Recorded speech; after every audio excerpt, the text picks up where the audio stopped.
Hello दोस्तों, Ashoka IAS में आपका स्वागत है। दोस्तों हम लोग जो है वैकल्पिक विषय हिंदी साहित्य के 2 वीडियो डाल चुके हैं, जिसमें हम लोग जो है प्रश्नों के फॉर्मेट पे चर्चा कर चुके हैं और थोड़ा बहुत इंट्रो क्लास लेकर के आए थे पहली वीडियो में कि किस तरह से हम लोग हिंदी पढ़ेंगे, तो वो ऑलरेडी हम लोग जो है 2 वीडियो डाल चुके हैं, आप उसको देख सकते हो। आज हम लोगों का जो मेन मकसद है, ये मेन उद्देश्य क्या है, हिंदी साहित्य का पाठ्यक्रम को देखना, ठीक है? तो हिंदी साहित्य पढ़ने से पहले, वैकल्पिक विषय पढ़ने से पहले आपको हिंदी साहित्य का पाठ्यक्रम तो पता ही होना चाहिए। अब जैसे इससे पहले जो हमने चर्चा की थी पाठ्यक्रम से पहले, तो वो हमने प्रश्न फॉर्मेट और क्वेश्चन किस तरह से फॉर्मेट होते हैं, किस तरह से पूछे जाते हैं, उसकी प्रकृति क्या है, वो मैंने बताया था। तो उसमें मैंने ये भी बताया था कि प्रश्न 2 तरीके से आते हैं। मतलब 2 प्रश्न पत्र होते हैं। कहने का मतलब ये है 2 प्रश्न पत्र होते हैं हिंदी साहित्य के। यहाँ मैं लिख रहा हूँ, ठीक है? हिंदी साहित्य 2 प्रश्न पत्र। प्रश्न पत्र जो है 1 और ऐसे ही प्रश्न पत्र 2, ठीक है? तो प्रश्न पत्र 1 में 2 खंड होते हैं, खंड का और खंड खा, ठीक है?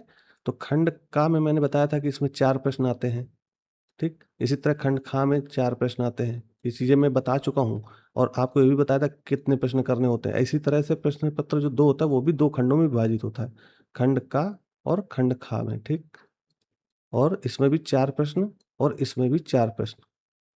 और मैंने इसमें ये बताया था कि जैसे खंड प्रश्न पत्र अगर 1 की बात करें तो इसका खंड का में जो फॉर्मेट होगा, इसमें पहला प्रश्न जो है इस तरह से, इसमें भी जो 4 प्रश्न होते हैं उसमें पहला प्रश्न जो होगा उसमें 5 खंड होते हैं। मतलब 5 सब जो है ए, बी करके सोच लो, ए, बी, सी, डी और ई, ठीक है? और जो अन्य खंड होते हैं, मतलब अन्य प्रश्न होते हैं, मान लीजिए दूसरा प्रश्न हो उसमें 3 सब डिवीज़न मान सकते हो, ए, बी और सी। इसी तरह तीसरे में भी ए, बी, सी, ये सब मैंने बता रखा है, ठीक है? इसको आप प्रीवियस ईयर बोल रहा हूँ कि इसको आप जो है अगर देखना चाहते हो, तो जो हमने पहले, इससे पहले जो दूसरी वीडियो बनाई उसको देखो, तो आपको पैटर्न समझ में आ जाएगा। आज हमारा मेन मकसद होना चाहिए कि ये प्रश्न पत्र में जो पाठ्यक्रम है, वो किस तरह से दिया हुआ है। जैसे ये प्रश्न पत्र 1 है, इसका जो खंड का है, इसका जो पाठ्यक्रम है, वो हिंदी भाषा से संबंधित है, ठीक है? तो यहाँ हम लोग सारी चीज़ लिखे हुए हैं, तो हम लोग चर्चा करेंगे आराम से। तो एक बात समझ लीजिए, ये हिंदी भाषा का है, का। ये जो है हिंदी साहित्य का इतिहास है।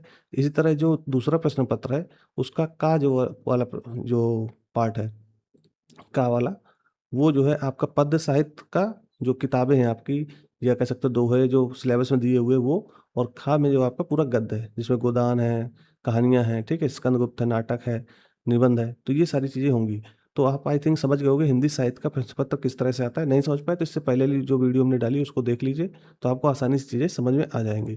तो आज हमारा मेन मकसद क्या है? पाठ्यक्रम। तो प्रश्न पत्र 1 का जो खंड का है, उसमें क्या दिया हुआ है? हिंदी भाषा और नागरी लिपि का इतिहास। हिंदी भाषा और नागरी लिपि का इतिहास, ये हेडिंग है, ठीक है? सिलेबस में हमें ये इन्हीं के बारे में पढ़ना है, यानी हिंदी भाषा का इतिहास पढ़ना है और नागरी लिपि का इतिहास पढ़ना है। अब इसमें जो सिलेबस डिस्क्राइब किया हुआ है उसमें पॉइंट दिए हुए हैं। पहला पॉइंट क्या है? अपभ्रंश आपको पता होगा कि प्राकृत भाषा थी, हिंदी किस तरह से बनी है, मतलब जो आज हिंदी हम लोग बोल रहे हैं वो किस तरह से बनी, उसका पूरा इतिहास यहाँ आपको देखने को मिलेगा। तो प्राकृत से आती है अपभ्रंश, फिर अपभ्रंश और हिंदी जो प्रारंभिक हिंदी थी उससे पहले, ये उसके बीच में आती अवहट, फिर प्रारंभिक हिंदी।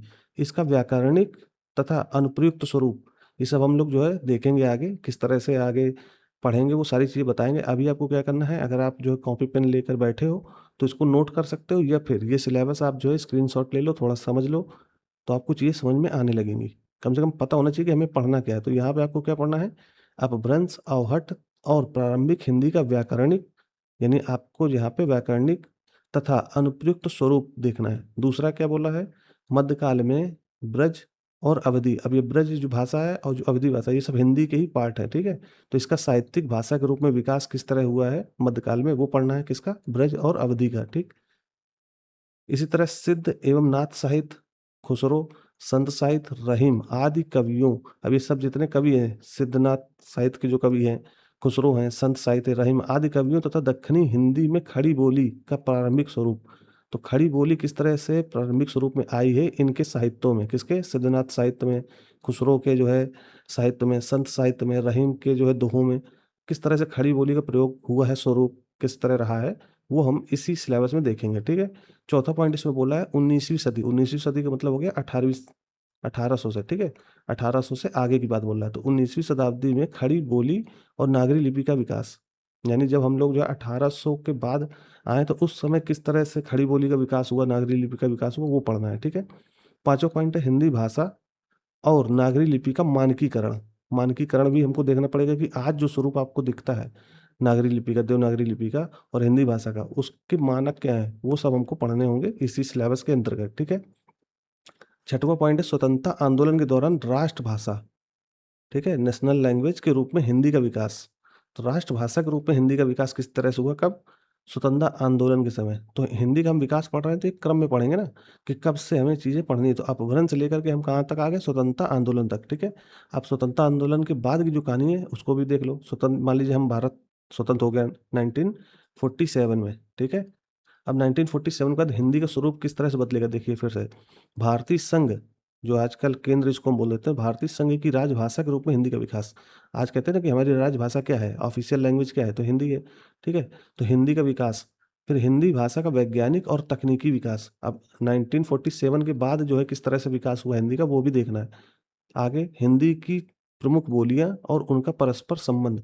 अब हिंदी की बहुत सारी बोलियां, जैसे भोजपुरी भी हिंदी का ही स्वरूप है, मैथिली भी स्वरूप हिंदी का ही एक रूप है। ठीक है, तो वो बोलियां के रूप में हम लोग उसको देखते हैं, कहते हैं ना छत्तीसगढ़ी बोली, ये झारखंडी। ठीक है, तो ये सब हिंदी के प्रमुख बोलियां और उनका परस्पर संबंध, इसी में हमें पढ़ना है। ठीक है, फिर अगला पॉइंट है नागरी लिपि की प्रमुख विशेषताएं। नागरी लिपि की विशेषताएं पढ़नी है, उसके सुधार के प्रयास, मतलब किस तरह से सुधार किए गए हैं, तथा मानक हिंदी का स्वरूप, मानक हिंदी का स्वरूप पढ़ना है। और अगला पॉइंट है मानक हिंदी की व्याकरणिक संरचना। जो आज हम हिंदी देखते हैं उसकी संरचना किस प्रकार है, व्याकरण व्याकरण की, मतलब हिंदी के व्याकरण की, वो हमें यहाँ पे देखना है। तो कुल मिला के 11 पॉइंट है हिंदी भाषा का और नागरी लिपि के इतिहास में। तो एक बार फिर से आप देख लो कि हमें अपभ्रंश, अवहट और प्रारंभिक हिंदी का व्याकरणिक और अनुप्रयुक्त स्वरूप देखना है। ठीक, दूसरा पॉइंट है मध्यकाल में ब्रज और अवधि। केवल आप ये समझ लो कि हमें अपभ्रंश पढ़ना है, अवहट के बारे में पढ़ना है और प्रारंभिक हिंदी का व्याकरणिक स्वरूप और उनका अनुप्रयुक्त स्वरूप देखना है। ठीक, इसके अलावा मध्यकाल में ब्रज और आपका अवधि काफ़ी चर्चा में रहेगा। फिर सिद्ध और नाथ साहित्य में, खुसरो के साहित्य में, संत साहित्यों में और रहीम के दोहों वगैरह में आदि कवियों और दक्षिणी हिंदी में खड़ी बोली का, मतलब दक्षिणी हिंदी का मतलब जो दक्षिण भारत की तरफ जो हिंदी बोली जाती है उसमें खड़ी बोली का प्रारंभिक स्वरूप देखना है। ठीक है, फिर 19वीं शताब्दी में खड़ी बोली और नागरी लिपि का विकास, मतलब उसके आगे यानी 1800 के बाद किस तरह से खड़ी बोली का विकास हुआ, नागरी लिपि का विकास हुआ, वो देखना है। फिर हिंदी भाषा का और नागरी लिपि का मानकीकरण देखना है। फिर स्वतंत्रता आंदोलन के दौरान राष्ट्रभाषा का स्वरूप, ये राष्ट्रभाषा के रूप में हिंदी का विकास। ठीक है, तो राष्ट्रभाषा के रूप में हिंदी का विकास किस तरह से हुआ, कब, स्वतंत्रता आंदोलन के समय, यानी 1947 के पहले की जो घटना में राष्ट्रीय आंदोलन चला उस समय राष्ट्रभाषा के रूप में हिंदी का किस तरह से प्रयोग हुआ। ठीक है, यहाँ आपको पढ़ने को मिलेगा रेडियो के माध्यम से है जो है लोगों तक किस तरह से हम जुड़ पाए, वो सब चीज़ें हम लोग पढ़ेंगे बाद में। ठीक, तो भारतीय संघ, अगला जो पॉइंट है भारतीय संघ की राजभाषा जो ऑफिशियल लैंग्वेज है उसके रूप में हिंदी का विकास किस तरह से हुआ है। फिर हिंदी भाषा का वैज्ञानिक और तकनीकी विकास, जैसे आजकल इंटरनेट में हम लोग हिंदी लिख पा रहे हैं। आज से अगर तुम 15 साल पहले की कल्पना करो, उस समय हिंदी चैट भी नहीं खुलता था, मतलब नॉर्मली अगर कीपैड वाला जो मोबाइल होता था तो उसमें हिंदी लिखना भी बड़ा मुश्किल था। तो इस तरह से हिंदी भाषा का वैज्ञानिक और तकनीकी विकास हुआ है।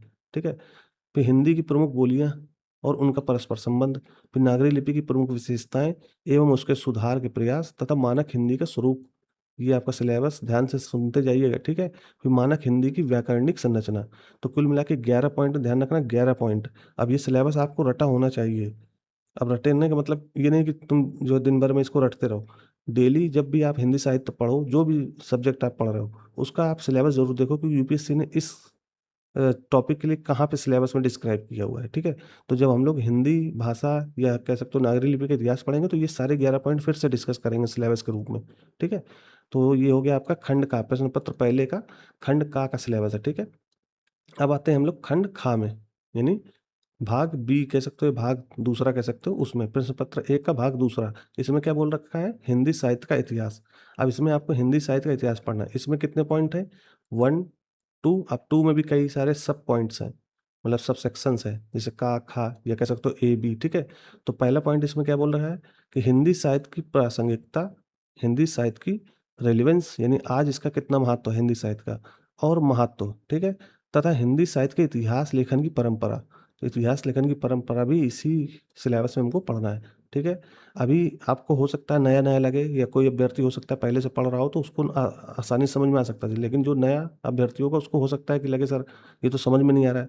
थोड़ा-सा ठहरना है, ठीक है? ठहरोगे तो ही आप हिंदी साहित्य को समझ पाओगे और मैंने जैसा पहले वीडियो में बताया था कि हिंदी साहित्य अच्छे मार्क्स देकर के जाता है। मतलब आप सोचो जब किसी के 270 नहीं आते तब इसमें 270 आ जाते हैं, ठीक है? तो हिंदी साहित्य को आप हल्के में मत लेके चलो, ये आसानी से स्कोर देने वाला सब्जेक्ट है। थोड़ी-सी कठिनाई हो सकती है क्योंकि शुरुआती है, तो थोड़ा-सा ठहरोगे, सब्र करोगे तो बहुत अच्छे से सीख पाओगे, ठीक? तो हिंदी साहित्य की प्रासंगिकता यानी हिंदी साहित्य का जो आज रेलेवेंस है वो देखना है, इसका महत्व देखना है हिंदी साहित्य का तथा हिंदी साहित्य के इतिहास लेखन जो इतिहास लिखा गया हिंदी साहित्य का उसकी परंपरा पढ़नी है, ठीक है? किस तरह से लिखा गया है, ठीक? दूसरा पॉइंट है हिंदी साहित्य के इतिहास के निम्नलिखित 4 काल हैं। कौन-कौन से काल हैं? आदिकाल, भक्तिकाल, रीतिकाल, आधुनिक काल इस तरह से, ठीक? तो हिंदी साहित्य के इतिहास के निम्नलिखित 4 कालों की साहित्यिक प्रवृत्तियाँ पढ़नी है, साहित्यिक प्रवृत्तियाँ ध्यान रखना, साहित्यिक प्रवृत्तियाँ देखनी है। आगे हम लोग चर्चा करेंगे साहित्यिक प्रवृत्तियाँ होती क्या हैं। अभी क्या करना है आपको साहित्यिक प्रवृत्तियाँ समझ लो कि एक तरीके से उसका विशेषताएँ साहित्य की क्या विशेषताएँ होती है, क्या विचार लिखे गए हैं, ठीक है? ये समझ लो। तो साहित्यिक प्रवृत्तियाँ पढ़नी है जिसमें हमें 4 काल कौन-कौन से हैं? आदिकाल, भक्तिकाल, रीतिकाल और आधुनिक काल। तो आदिकाल में हमें किन-किन कवियों को या किन-किन साहित्यों को देखना है? तो सिद्ध, नाथ और रासो साहित्य देखना है। सिद्ध साहित्य, नाथ साहित्य और रासो साहित्य, ठीक? और इसके प्रमुख कवियों में कौन-कौन हैं जो आदिकाल में काफ़ी चर्चा में काफ़ी मतलब प्रमुख कवि हैं? चंदर बरदाई हैं, आपने नाम सुना होगा चंद बरदाई, ठीक है? फिर खुसरो हैं, हेमचंद हैं और विद्यापति हैं। ये 4 कवि का नाम याद रखना, ये आपके आदिकाल के महत्वपूर्ण कवि हैं जिनके बारे में आपको पढ़ना है, ठीक है? फिर इसके बाद आ जाते हैं हम दूसरे काल में, भक्ति काल में। आदिकाल का ऐसे मान लो जैसे हम लोग इतिहास में पढ़ते हैं ना प्राचीन काल, मध्यकाल, ठीक? फिर आधुनिक काल, ठीक? लेकिन यहाँ पे क्या है, यहाँ पे 3 ही काल हैं इतिहास में, लेकिन हिंदी में हम लोग 4 काल पढ़ते हैं। कितने काल? 4। तो 4 कौन से? तो प्राचीन को मान सकते हो आदिकाल, मध्य को मान सकते हो, मध्य में हम लोग 2 पार्ट कर सकते हैं। एक तो आपका भक्ति काल हो जाएगा, ठीक है? और दूसरा आपका रीति काल हो जाएगा, ठीक? और आधुनिक काल तो आधुनिक काल है ही। तो इसकी हम सारी चर्चा हम लोग डिटेल में करेंगे। तो अभी इसे ऐसा समझ लो कि ये 4 काल कौन-कौन से हैं? किसके? हिंदी साहित्य के इतिहास के 4 काल। आपके सबसे पहले आदिकाल, इसमें प्रमुख जो है साहित्य कौन-कौन से? सिद्ध, नाथ और रासो। और भी हैं लेकिन ये प्रमुख जो आपके सिलेबस में दिए हैं सिद्ध साहित्य, नाथ साहित्य और रासो साहित्य, ठीक? और इसके प्रमुख कवियों में कौन-कौन आते हैं इस काल के? तो चंद्र बरदाई है, चंद बरदाई कह सकते हो, खुसरो, हेमचंद्र और विद्यापति, ठीक? फिर भक्ति काल, अब जैसे यहाँ पे एक दोहा लिखा मैं बताऊँगा क्या है ये। फिर आ जाते हैं हम लोग आदिकाल के बाद भक्ति काल में। तो भक्ति काल में 4 काव्य धारा कह सकते हो। मतलब भगवान को पूजने के 4 जो है तरीके हैं, ठीक है? तो संत काव्य धारा है, संत काव्य धारा में महत्वपूर्ण आप नाम जानते होंगे कबीर का, उसी का दोहा यहाँ लिखा है, ठीक है? कबीर का, मैं अभी पढ़ रहा था तो मैंने सोचा लिख देता हूँ यहाँ पे। फिर सूफ़ी काव्य धारा है, सूफ़ी में जैसे जैसी हो गए, संत काव्य धारा में जैसे कबीर हो गए, ठीक है? कृष्ण भक्ति धारा, कृष्ण को मानने के लिए, कृष्ण भक्ति के लिए कौन से महत्वपूर्ण कवि हैं? तो सूरदास हो गए, ठीक? तो सूरदास किससे जुड़े हुए हैं? कृष्ण भक्ति धारा से, तो सूरदास हो गए, ठीक? ऐसे राम भक्ति धारा, ये तो बहुत फेमस है आपका, रामचरितमानस के लेखक कौन है? तुलसीदास, तो तुलसीदास हो गए। तो ऐसे जो है आपको पढ़ना है। तो ये 4 कवि हैं, यही आपके लिखे भी हैं कबीर, कबीर किससे जुड़े हुए हैं? संत काव्य धारा से। जैसी किससे जुड़े हुए हैं? सूफ़ी काव्य धारा से, ठीक है? इसी तरह सूर का मतलब सूरदास, तो सूरदास किससे जुड़े हुए हैं? कृष्ण भक्ति धारा से। और तुलसी यानी तुलसीदास किससे जुड़े हुए हैं? राम भक्ति धारा से। तो भक्ति काल के ये 4 जो है कवि और ये 4 काव्य धाराएँ आपको अच्छे से समझ कर के पढ़ेंगे हम लोग, आगे आपके साथ ही पढ़ेंगे, ठीक है? यहाँ मैंने ऐसे लिख दिया था कि जो संत काव्य धारा है, इसमें जो भी कवि हैं, कबीर हो या अन्य जैसे मान लो गुरु नानक देव जी हैं, कबीर हैं, तो ये लोग क्या कहते हैं कि आप जो है भगवान को अगर ढूँढ रहे हो, तो बाहर मत ढूँढो, अंदर ही ढूँढ लो, ठीक है? क्योंकि भगवान हर जगह है। तो उसी के लिए कबीर ने एक जो है दोहा लिखा था कि कस्तूरी कुंडल बसे, कस्तूरी का मतलब हो गया जो कस्तूरी मृग होता है ना हिरन, उस कुंडल का मतलब नाभि, ठीक है? तो उसके नाभि में जो महक बसती है, तो कस्तूरी कुंडल बसे मृग ढूँढ़े बन माही, मतलब मृग जो है उसको ढूँढते-ढूँढते बाहर फिरता रहता है। तो ढूँढ़े बन बन माही, ठीक है? ऐसे घट-घट राम हैं, मतलब हर जगह हृदय में, मन में राम भी हैं और दुनिया देखे नाही, मतलब दुनिया उसको देख नहीं रही है। तो कबीर ने ये दोहा लिखा था बहुत अच्छा, आप इसको उदाहरण के रूप में लिख सकते हो, बहुत आपके लिए इम्पोर्टेंट हो जाएगा। तो कस्तूरी कुंडल बसे, मृग ढूँढ़े मन माही, मतलब अब इसको देखिए जो है लय के साथ गाओगे तो ज़्यादा अच्छे से समझ पाओगे। तो आप लोग अगर प्रैक्टिस कर रहे हो या इसको उदाहरण के रूप में याद कर रहे हो तो इसको लय के रूप में या सॉन्ग के रूप में गाना के रूप में आप इसको याद करोगे तो आसानी से याद हो जाती है, ठीक है। तो कस्तूरी मंडल बस है, मृग धूणे बनमाही, ऐसे घट घट राम है दुनिया देखे नाही, ठीक है। तो ये जो है संत काव्यधारा के जो प्रमुख कवि कबीरदास, ठीक है, उन्होंने ये अपनी दोहे में ये बात लिखी है कि हम लोग जो है राम को बाहर ढूंढते हैं और वो जबकि हृदय और सबके मन में ही है। जिस तरह से कस्तूरी मृग जो है बाहर अपनी महक को ढूंढते ढूंढते घूमता रहता है, जबकि उसके नाभि में ही महक है, ठीक है। तो इस तरह से आपको ये हो गया भक्ति काल, ठीक। आगे आपका हो गया रीतिकाल। रीतिकाल मैंने जैसे आपको बताया कि मध्यकाल में, जैसे इतिहास में हम लोग मध्यकाल पढ़ते हैं तो यहाँ मध्यकाल को 2 भागों में बाँट लो। एक आपका हो गया भक्ति काल और दूसरा हो गया रीतिकाल। तो रीतिकाल में आपको रीति काव्य पढ़ना है, रीतिबद्ध काव्य पढ़ना है और रीत मुक्त काव्य समझना है, ठीक है। तो अभी हम लोग इसको बताएँगे कि क्या है क्या नहीं। इसके प्रमुख जो कवि हैं उसमें केशव, बिहारी, पद्माकर और घनानंद, ये 4 कवि हैं, ठीक है। इनको अच्छे से समझ करके देखना पढ़ना है। अगला आपका है आधुनिक काल। आधुनिक काल में आपको क्या देखना है? नवजागरण। आगे मैं बताऊँगा ये सब चीज़ें क्या हैं। आपको शब्द और सिलेबस पे ध्यान रखना है क्योंकि धीरे-धीरे ही आप चीज़ों को समझ पाओगे। अभी क्या है, एक जो है आपका मोटा-मोटा आपको समझ में आ जाना चाहिए कि हमें पढ़ना क्या है। जैसे आपको ये समझ में आ रहा है ना कि आधुनिक काल में हमें पढ़ना है, हिंदी का ही आधुनिक काल समझना है, तो उसमें नवजागरण नाम से एक शब्द है। अब ये क्या है इसको आगे हम समझेंगे कि गद्य का विकास किस तरह से हुआ है, भारतेंदु मंडल है, ठीक है? इसको समझना है और इसके प्रमुख लेखक कौन से हैं, जो आधुनिक काल के प्रमुख लेखक कौन से हैं? तो सबसे महत्वपूर्ण प्रमुख लेखकों में भारतेंदु है, बालकृष्ण भट्ट हैं और प्रताप नारायण मिश्र हैं, ठीक है? तो ये प्रमुख कवि हैं, जो आधुनिक काल के प्रमुख कवि हैं, इनको भी हमें पढ़ना है। अगला जो इसका पॉइंट है उसमें है आधुनिक हिंदी कविता की प्रमुख प्रवृत्तियाँ। आधुनिक हिंदी कविता, क्योंकि कविता कई सालों से चली आ रही है। जो प्राकृतिक भाषा थी ना, प्राकृत प्राकृत भाषा, उस समय भी जो है कविता लिखी जाती थी और जो गद्य साहित्य वो 18वीं शताब्दी में भारतेंदु हरिश्चंद्र का बहुत बड़ा जो है योगदान रहा है गद्य साहित्य को लिखने में। तो प्राकृत भाषा में जो कविताएँ लिखी जाती तब से हम लोग जो है कविता देखते समझते आ रहे हैं। तो आधुनिक हिंदी कविता, जो आधुनिक हिंदी में लिखने वाली जो कविता है उसकी प्रमुख प्रवृत्तियाँ समझनी है। छायावाद समझना है, छायावाद भी एक युग है, ठीक है? प्रगतिवाद एक मतलब समय काल है। फिर प्रयोगवाद, ये भी एक समय काल है। मतलब एक जो है कि जैसे म कहते हैं ना कि 1960 के दशक की कविताएँ, तो 1960 से 1970 के दशक की कहानियाँ कौन-सी होंगी? तो ऐसे ही जो है इसमें भी छायावाद, प्रगतिवाद, प्रयोगवाद, फिर नई कविता आ जाएगा, फिर नवगीत, फिर समकालीन कविता और जनवादी कविता। तो ये जो है महत्वपूर्ण कवि या कह सकते हो कविताएँ जो है देखनी समझनी है आधुनिक काल की, ठीक है? इसके प्रमुख कवियों में कौन आ जाएगा? जैसे मैथिली शरण गुप्त, जयशंकर प्रसाद, जैसे छायावाद के जयशंकर प्रसाद, ठीक है? प्रमुख कवि। सूर्यकांत त्रिपाठी निराला जी, ये शायद मैथिली शरण गुप्त शायद प्रगतिवाद के हैं और सूर्यकांत त्रिपाठी निराला जो है प्रयोगवाद, ये प्रगतिवाद के भी हो सकते हैं। मुझे देखना पड़ेगा क्योंकि सिलेबस काफ़ी समय हो गया पढ़े हुए। फिर महादेवी वर्मा, और इससे निश्चिंत रहिए कि जो है हम कोई भी चीज़ ऐसे पढ़ा देंगे क्योंकि मुझे भी आपसे पहले 5 बार 10 बार उसको रिवाइज़ करके अच्छे से सेट करना होता है ना, तब मैं आता हूँ समझाने पढ़ाने, ठीक? तो प्रमुख कवि कौन से हो गए? मैथिली शरण गुप्त, जयशंकर प्रसाद, सूर्यकांत त्रिपाठी निराला जी, महादेवी वर्मा और रामधारी सिंह दिनकर। और एक महत्वपूर्ण कवि है सच्चिदानंद हीरानंद वात्स्यायन अग्गे, ठीक है? फिर गजानंद माधव मुक्तिबोध है और नागार्जुन है। तो ये महत्वपूर्ण कवि हैं जो हमें पढ़ने हैं, ठीक है? ये सब हम लोग पढ़ेंगे। तो ये जो हो गया दूसरा पॉइंट, आपने देखा होगा यहाँ पे दूसरा पॉइंट।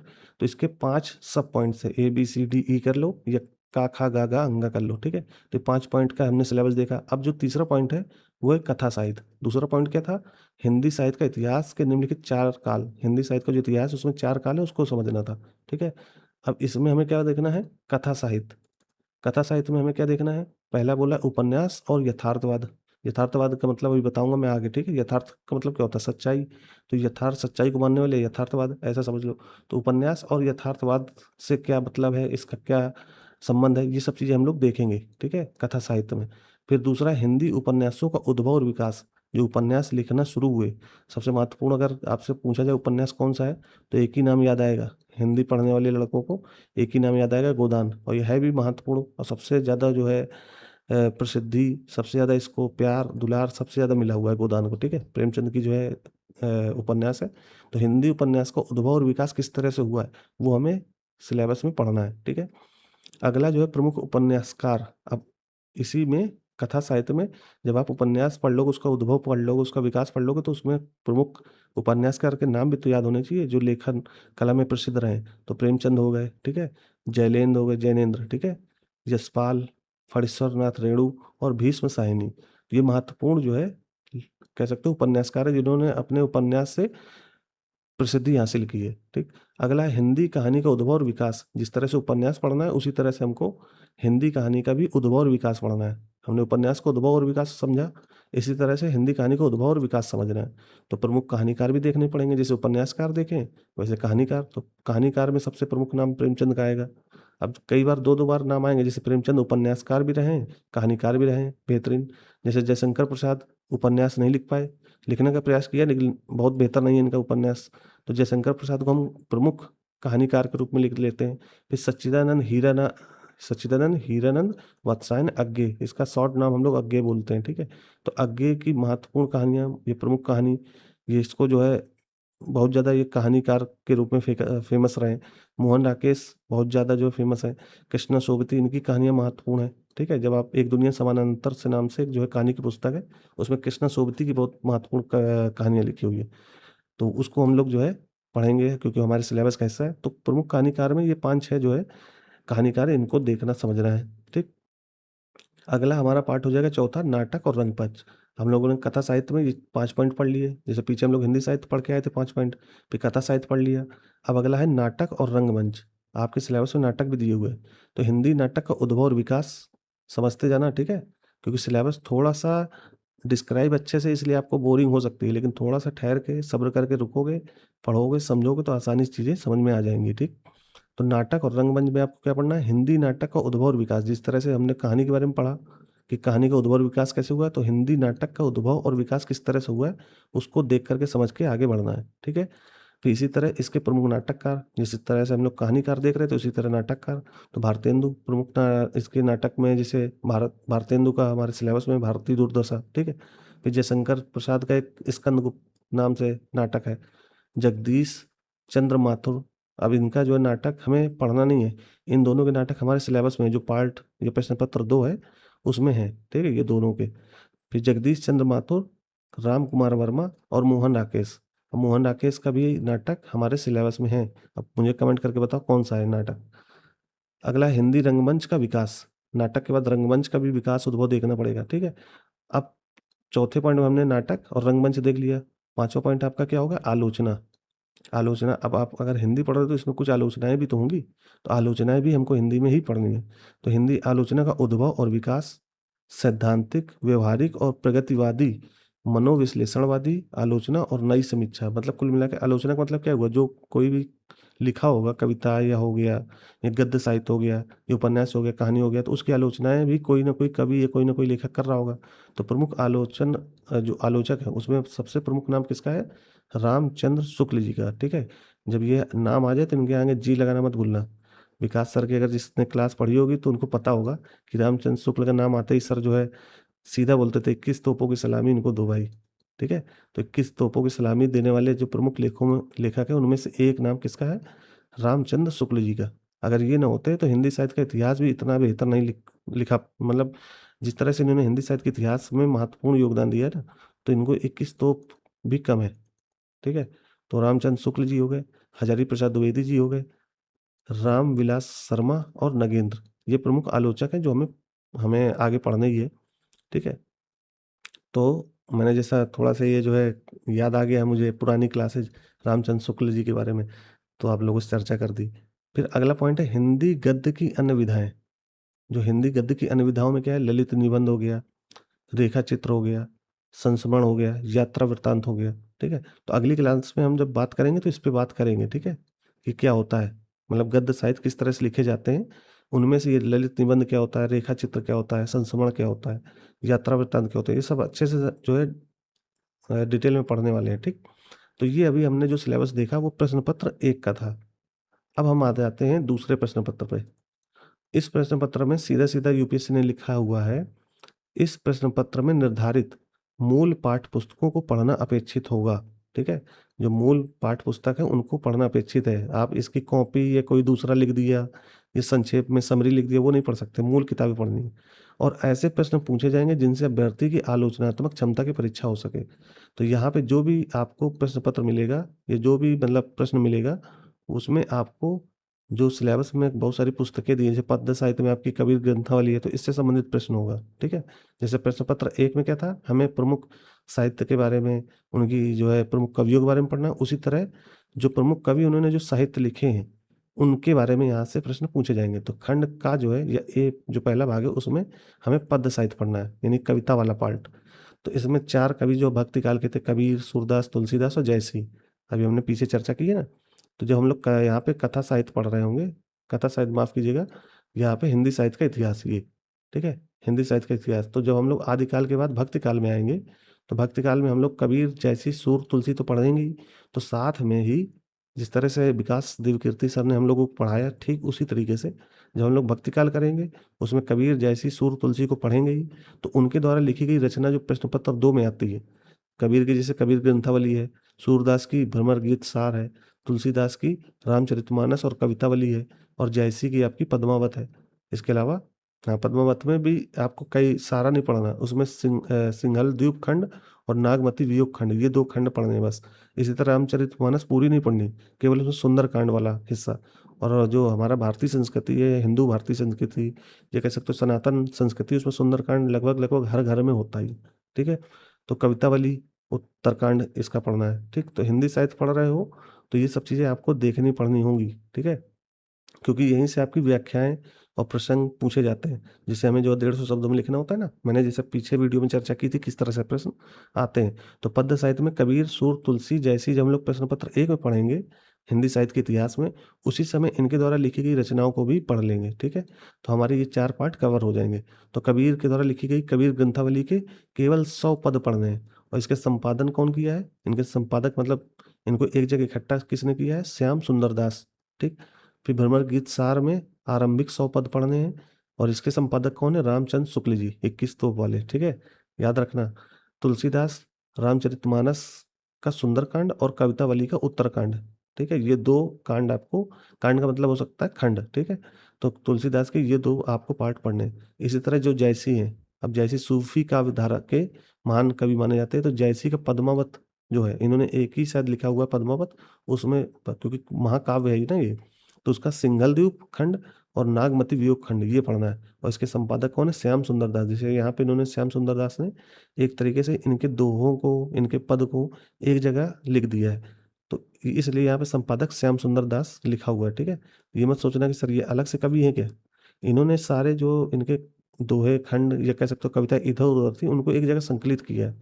इसलिए संपादक श्याम सुंदर दास लिखा हुआ है और ऐसे कई सारे अन्य भी संकलन करने वाले लोग हैं, तो सबसे महत्वपूर्ण है श्याम सुंदर दास। यूपीएससी ने अगर लिखा है तो इन्हीं की किताब आपको पढ़नी मूल रूप से, दूसरी किताबें नहीं लेनी, ठीक है? फिर हम लोग आ जाएँगे रीतिकाल में, तो रीतिकाल में हम लोग जब बिहारी पढ़ेंगे तो बिहारी के द्वारा लिखी हुई बिहारी रत्नाकर। वैसे बिहारी ने केवल एक ही जो है रचना लिखी है, उसका नाम है बिहारी सतसई।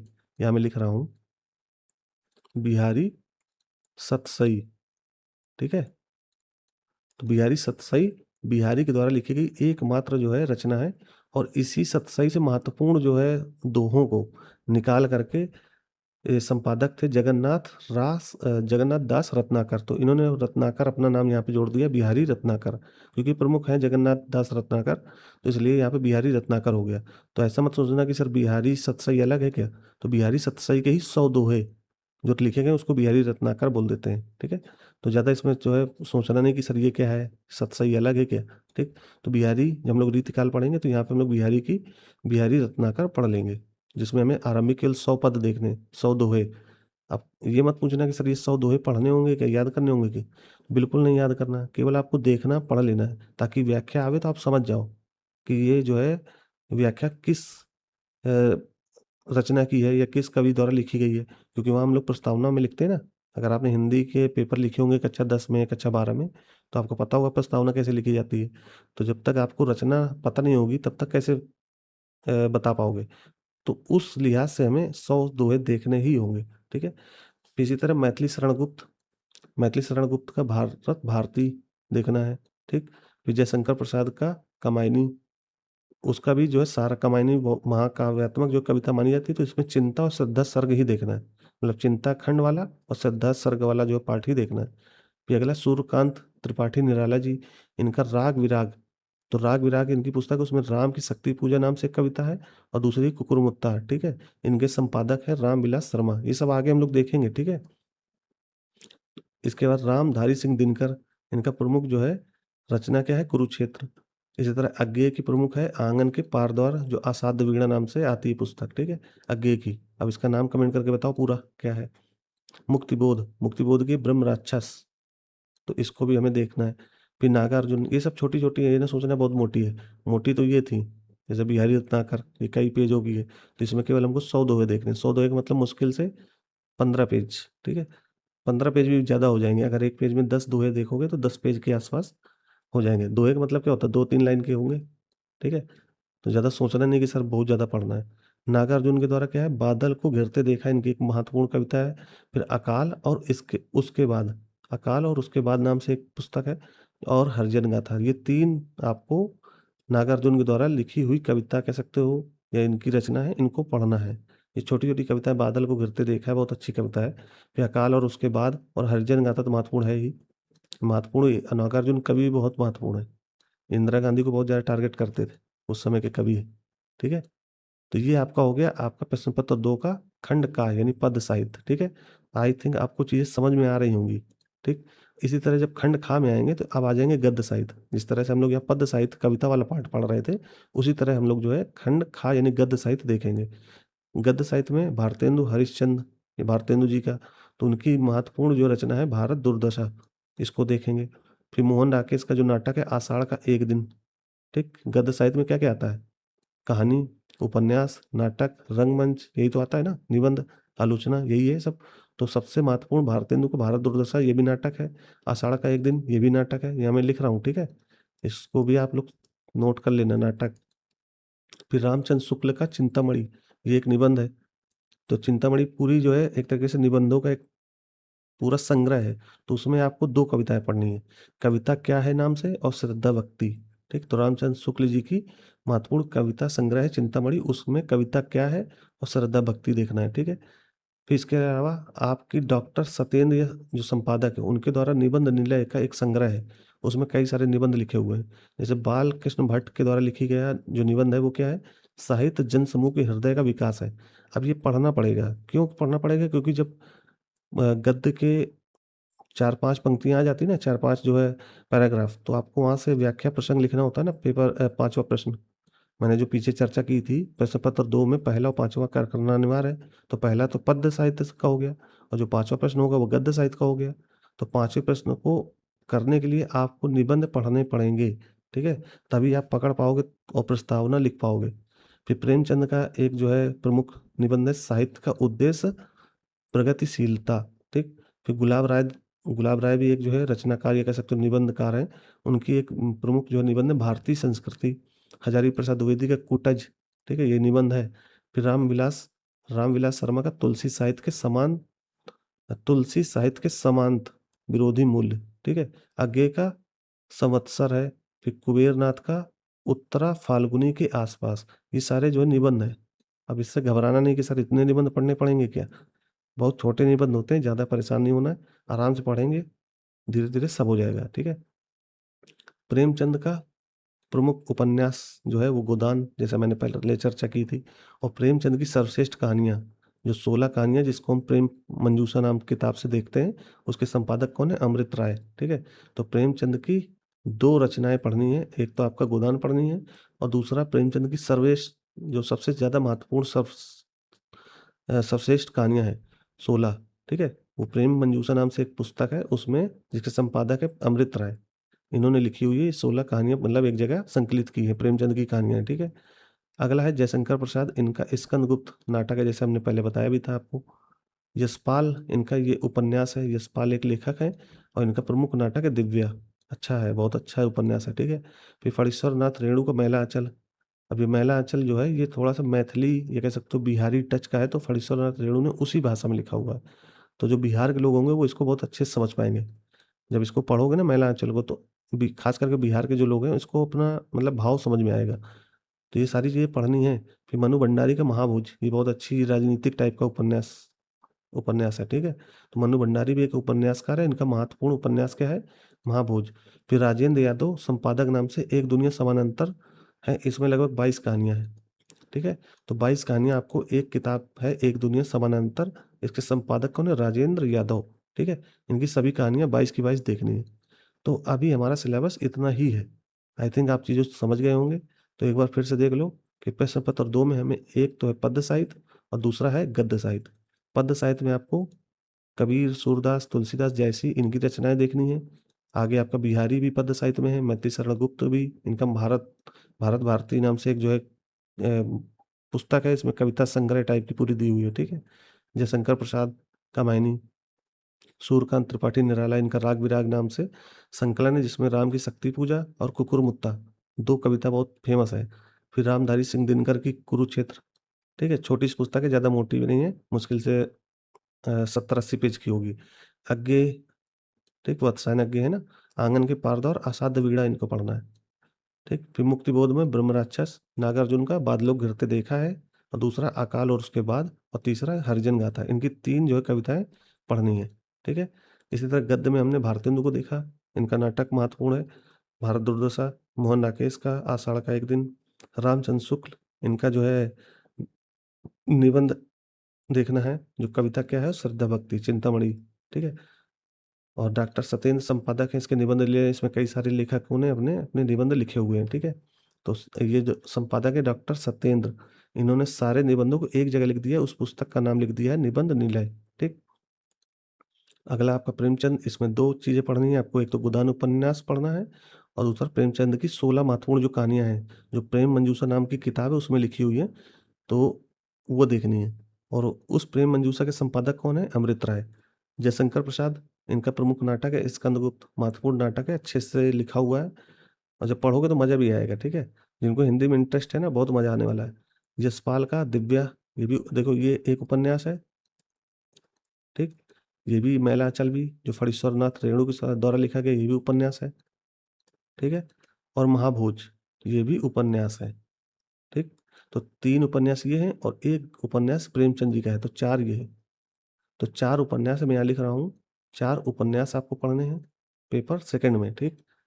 3 नाटक पढ़ने हैं। अब मुझे नाटक बताओ कौन-कौन से पढ़ने हैं? एक तो मोहन राकेश जी का आषाढ़ का एक दिन, दूसरा जयशंकर प्रसाद स्कंदगुप्त और तीसरा आपका भारतेंदु हरिश्चंद्र का भारत दुर्दशा। तो 3 नाटक, 4 उपन्यास, 7 ये हो गए और 3 आपको इसमें से ये पढ़ना है। एक तो राजेंद्र यादव की कहानियाँ हैं, एक दुनिया समानांतर वाली, ठीक? इसमें बहुत सारी कहानियाँ कई अलग-अलग लेखकों की हैं।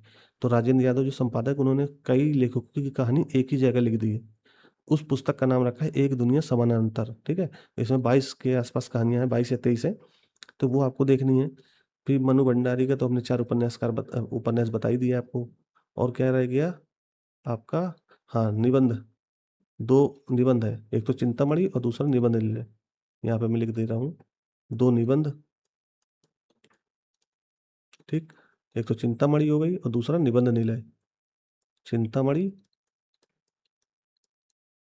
ठीक? ये लिखा हुआ है ना चिंतामणि, ठीक है ये। तो चिंतामणि भी देखना है आपको और दूसरा आपका निबंध निलय, ठीक? तो ये आपके 2 निबंध हो गए और कहानियाँ, जो कहानियाँ का संकलन है, कहानी वाली पुस्तक है, तो 2 पुस्तकें हैं, तो 2 कहानी पढ़नी है आपको, 2 कहानी वाली पुस्तकें हैं, जिसमें से एक में 16 कहानियाँ हैं, एक में 22 और 16-22 कितने हो गए? लगभग 38 कहानियाँ, ठीक है? तो मोटा-मोटा 38 कहानियाँ हैं और मुश्किल से 7-8 पेज की कहानियाँ आप एक बार में पढ़ लोगे आप। आज अगर पढ़ना चाहो तो ये, अगर आपके पास पुस्तकें हों और ये सेट मँगा लो, ठीक है? जो हमने ऊपर बताई, तो सबसे पहले आपको क्या करना है, अगर आपके आस-पास अच्छा बुक सेलर होगा, तो ही दे पाएगा। अगर नहीं दे पाए तो उसको ऑर्डर से मँगा लो, अमेज़न से, फ्लिपकार्ट से। प्रेम मंजूषा नाम से संपादक इसके कौन है? अमृत राय। अब ऐसा करना, मैं इस पुस्तक की लिस्ट जो है आपको विद जो है चित्र के साथ दिखा दूँगा, वो पुस्तक आपके पास होनी चाहिए। अगर नहीं है तो फिर दिक्कत होगी, ठीक है? तो ये पुस्तक आप मँगा लेना और कोशिश करना कि जो है खुद से पढ़ने की कोशिश करो। बाकी मैं यहाँ थोड़ी-थोड़ी चीज़ें बताता रहूँगा, तो आई थिंक आपको सिलेबस अच्छे से समझ में आ गया होगा। और कोई भी आपको दिक्कत हो, परेशानी हो, तो आप कमेंट करके ज़रूर बताया कीजिए कि सर ये चीज़ मुझे नहीं समझ में आई, इसको बता दीजिए, ठीक है? तो अभी हमने शुरुआत की है, तो अभी आप कमेंट करना शुरू करोगे तो हमें चीज़ें आसानी से समझ में आएँगी। तो आज हमारा ये जो पाठ्यक्रम परिचर्चा है, इसको आज यहीं समाप्त करते हैं।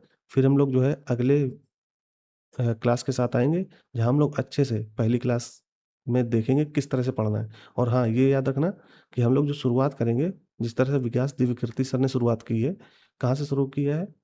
यहाँ से, कथा साहित्य से। तो कथा साहित्य का हम लोग शुरू करेंगे कहाँ से? ये चौथा पार्ट, हिंदी कहानी का उद्भव और विकास। ध्यान रखना, प्रश्न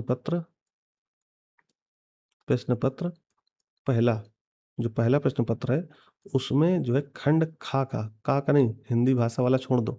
जो दूसरा खंड है, उसमें हमें कथा साहित्य, दूसरे खंड का जो तीसरा पॉइंट है कथा साहित्य, उसमें हमें हिंदी कहानी और उद्भव, हिंदी कहानी का उद्भव और विकास, यहाँ से हम लोग शुरू करेंगे, ठीक है?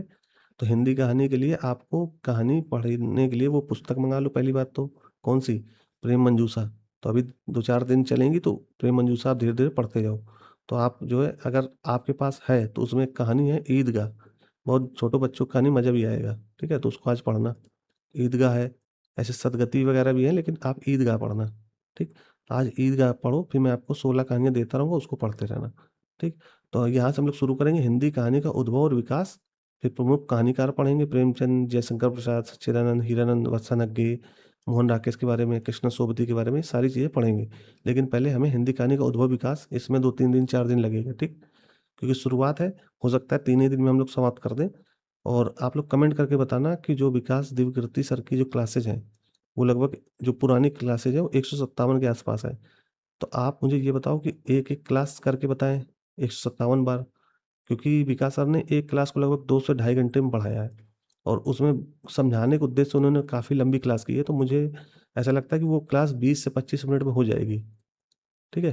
तो एक-एक क्लास करें 20-25 मिनट की, या फिर 2-3 क्लास एक साथ मिला के 1.5 घंटे की एक कर लें। तो आप मुझे कमेंट करके बताओ कि किस तरह से आपको क्लासेस चाहिए।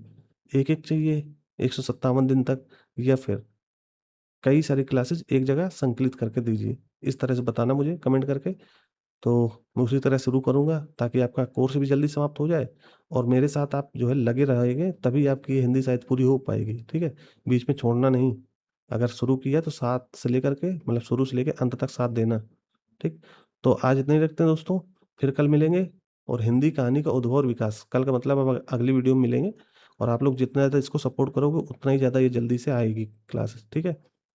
तो यहाँ शुरू करने वाले हैं और फिर से हम लोग अगली वीडियो में मिलेंगे, इसी सिलेबस के साथ, इसी कहानी उद्भव और विकास के सिलेबस के साथ। यहाँ से हम लोग पढ़ना शुरू करेंगे और आप हमको कमेंट करके बताना कि पहली क्लास किस तरह से चाहिए। 3 क्लास, 4 क्लास का एक जगह मटेरियल चाहिए, या फिर एक-एक क्लास करके हम लोग क्या करें, समराइज़ कर लें। क्योंकि विकास सर ने लगभग ढाई घंटे में, ढाई घंटे, 2 घंटे 30 मिनट में क्लास बनाई है। तो हम इसको 20 से 25 मिनट में ख़त्म कर सकते हैं, अगर आप लोग चाहोगे और खुद मेहनत करना चाहोगे तो। नहीं तो ये क्लास तो लंबी चलेगी ही, ठीक है? तो आज इतना ही रखते हैं दोस्तों, धन्यवाद।